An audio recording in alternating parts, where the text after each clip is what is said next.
सभी भैया बहनों को सुप्रभातम।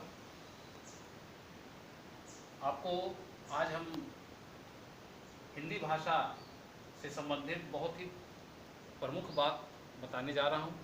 आप देखेंगे कि हम लोगों ने हिंदी भाषा को कई रूपों में सीखा है और सबसे बड़ी बात यह है कि किसी भी भाषा को सीखने के लिए, जानने के लिए हमें उस भाषा की 3 मौलिक चीज़ों को जानना आवश्यक है।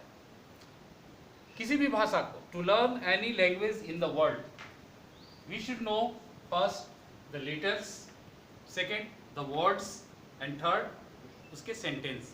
तो हम आज हिंदी भाषा की बात कर रहे हैं, तो हमारे हिंदी भाषा में भी वर्ण है।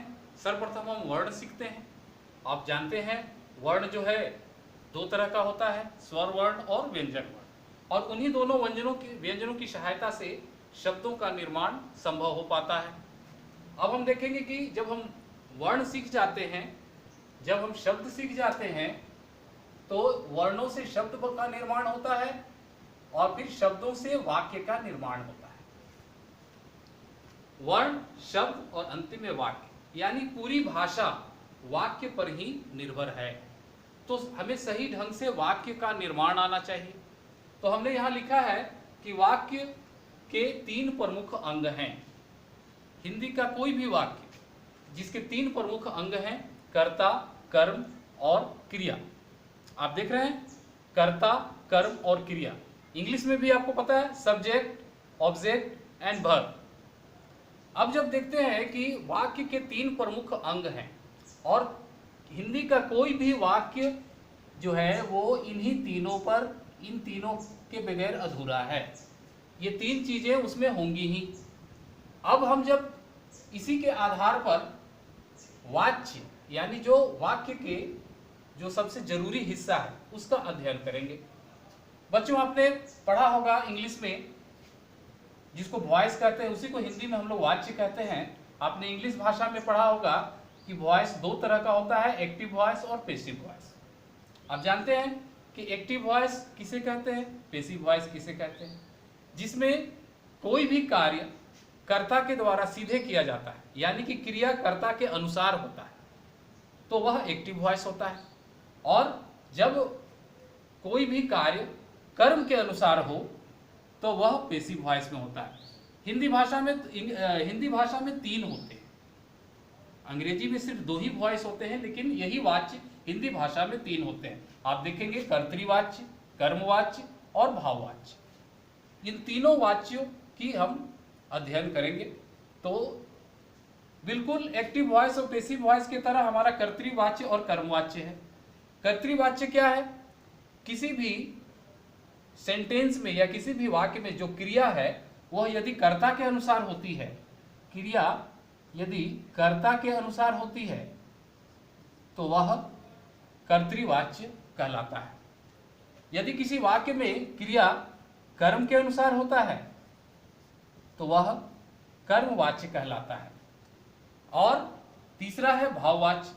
जब क्रिया न तो कर्ता के अनुसार और न ही कर्म के अनुसार होती है, न उसमें कर्ता का कोई योगदान होता है और न ही उसमें कर्म का कोई योगदान होता है, ऐसे भी वाक्य होते हैं। तो जिस तरह के वाक्य, जैसे भी मैंने एक नीचे में लिखा है, मुझसे खड़ा नहीं हुआ जाता।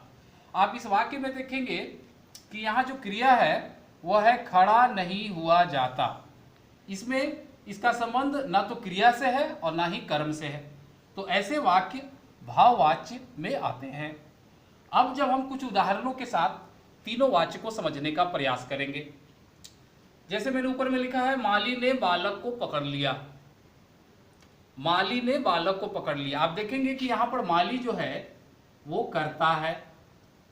तो माली जो है यहाँ पर ये कर्ता है, यानी कि हमारा ये सब्जेक्ट है। और यह डायरेक्ट माली जो है उसने बालक को पकड़ लिया, यानी यहाँ कर्ता का संबंध सीधा क्रिया से है। तो इस प्रकार यह कर्तृवाच्य कहलाएगा। दूसरे में हम देखते हैं वह बहुत अच्छा आदमी बना। यहाँ भी जो कर्ता है वह और बहुत अच्छा आदमी बना, यहाँ भी कर्ता का संबंध सीधे क्रिया से है, यानी क्रिया जो है वो कर्ता के अनुसार हो रहा है। तो इस प्रकार यह वाक्य भी कर्मवाच्य कर्तृवाच्य में आएगा। तीसरा में है शास्त्री जी भारत के प्रधानमंत्री बने। यहाँ शास्त्री जी कर्ता है और इनका ये जो कार्य हो रहा है बनने का, ठीक है, यह कर्ता के अनुसार हो रहा है। तो इस प्रकार यह भी कर्तृवाच्य है। चौथे वाक्य में हम देखते हैं कि उनके द्वारा देश की रक्षा की गई। अब यहां पर देखिए, यहां कार्य क्या है, रक्षा की गई, लेकिन यह जो है वो कर्म के अनुसार है, यानी उनके द्वारा, ठीक है, यह कर्म है, ऑब्जेक्ट है। तो इस तरह का वाक्य जो है हमारा कर्मवाच्य वाक्य कहलाएगा।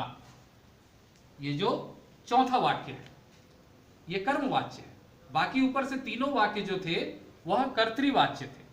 अब हम पांचवें उदाहरण में आते हैं। तो पांचवें उदाहरण में आप देखेंगे कि शास्त्री जी ने देश प्रेम को सबसे ऊंचा, शास्त्री जी देश प्रेम को सबसे ऊंचा समझते थे।